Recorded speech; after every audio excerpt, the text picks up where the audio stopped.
Yaxshi ko'rgan qo'chqorimni qarindoshlarimiz uyimizga mehmon bo'lib kelganda dadam so'yib berganlarda. So'yib berganliklari uchun o'sha qarindoshlarni maktabni bitirib armiyaga ketgunimcha shunday yomon ko'rganman, nafratim juda qattiq bo'lgan.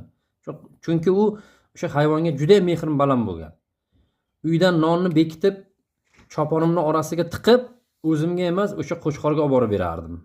Ishoning, bu narsa kulgili bo'lishi mumkin, qishloqda yashaydigan hayvonlar bilan bog'liq, umuman mana shu tabiat bilan bog'liq bo'lgan insonlarda bu narsa juda ko'p takrorlangan. Men shunaqasini ko'rganman. Bir bolani o'sha otasi yaxshi ko'rgan nimasini hayvonini urib oyog'ini sindirganda 1 yillab maktabga chiqmagan arazlab. Boyaga oyog'i tuzalib, yurg'izib keyin chiqqan. Shunaqasini ko'rganman. Tasavvur qilyapsizmi? Otasi urgan, oyog'ini sindirgan, o'shani oyog'ini gips qilib, tuzatib, oyog'i yurgandan keyin maktabga chiqqan. Yillab maktabga bormagan. Bu katta travma oladi. Atrofdagi tabiatga, insonlarga nisbatan bolani mehri yo'qolib boradi, qahri qattiq bo'lib qoladi. Ana shu videoda, hozir qo'yayotgan videomda ham xuddi shu narsa bo'layapti. Bu narsani bola bilan kelishib, gaplashib, yotig'i bilan tushuntirib, keyin amalga oshirish kerak. Ehtiyotkorroq bo'lish kerak. Bu yerda mehr degan narsa bor. Qo'yib sotmang.